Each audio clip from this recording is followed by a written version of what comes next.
नमस्कार, मी सौ निर्मला शिंगेकर. आज आपणास तोतापुरी कैरीची चटणी करत आहे किंवा लोणचं म्हणायचं. आता हे तोतापुरी वरची साल काढून घेतलं आहे. खिसणीनं खिसून घेणे, असं बारीक खिसणीनं छान खिसून घेणे. तोपर्यंत आपण तेल गरम करायला ठेवू.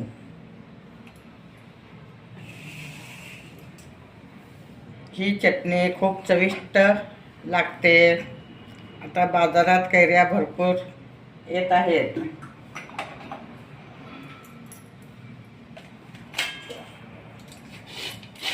अशा टाईपमध्ये कैरी खिसून घेणे, तेल तापत ठेवणे. तेल तापेपर्यंत आपली कैरी खिसून होती आहे.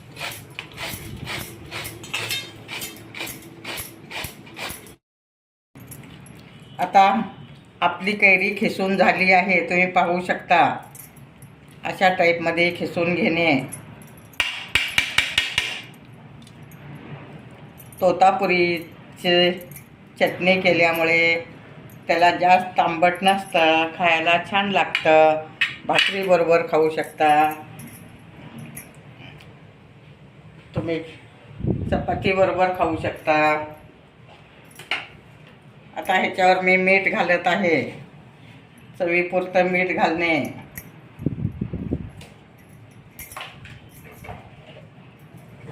मग हळद घालणे.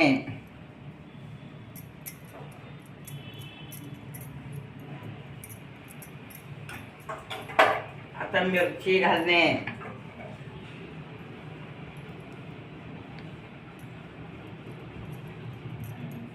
दोन चमचे मिरची घालत आहे. आता आपलं तेल तापलं आहे, त्यात मोहरी घालणे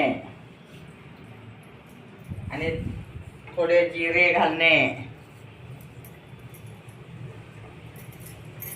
आता ह्यात आपण थोडं गूळ पण घालत आहोत. चवीपुरतं गूळ घालणे.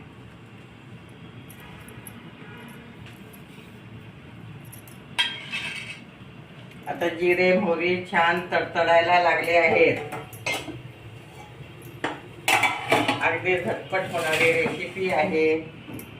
जास्त वेळ लागत नाही. कैरी खिसून घेणे,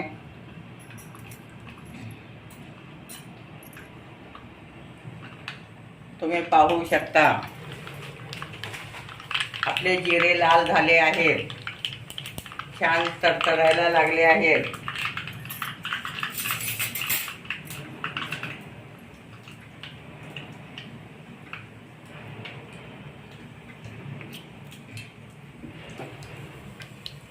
अशा टाईपमध्ये तुम्ही त्यात लोणचंही हे लसूण पण घालू शकता.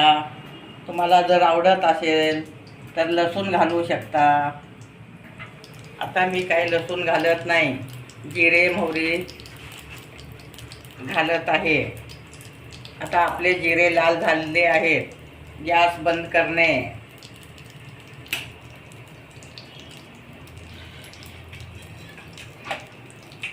अशा टाईपमध्ये तुम्ही घरच्या घरी लोणचं करू शकता. जिरेसुद्धा खूप छान तडतडत आहेत, मोहरी पण तडतडत आहे. आता आपण याच्यावर मिरचीवर तेल घालत आहोत.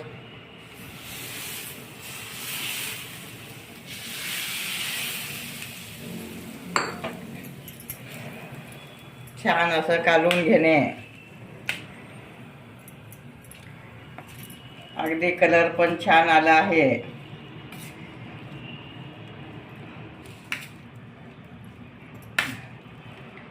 आपली तोतापुरी कैरीची चटणी तयार आहे. तांदळाच्या खिचडी बरोबर खाऊ शकता, भाकरी बरोबर खाऊ शकता, उपीट केलं तर उपीट बरोबर खाऊ शकता.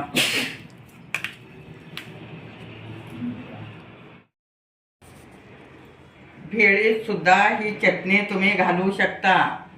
आंबट गोड छान लागते भेळ. अशा प्रकारे तुम्ही तोतापुरी कैरीची चटणी तयार करू शकता घरच्या घरी. खूप चविष्ट होते.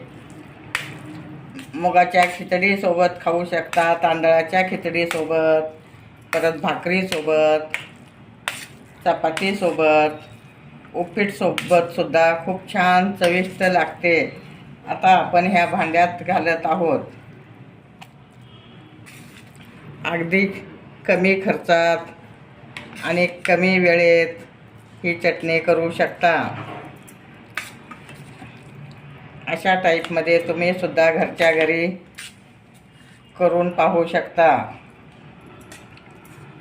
तोतापुरी असल्यामुळे जास्त काय आंबट होत नाही. आता आपली तोतापुरी चटणी तयार आहे. माझे व्हिडिओ लाईक, शेअर, सबस्क्राईब करा.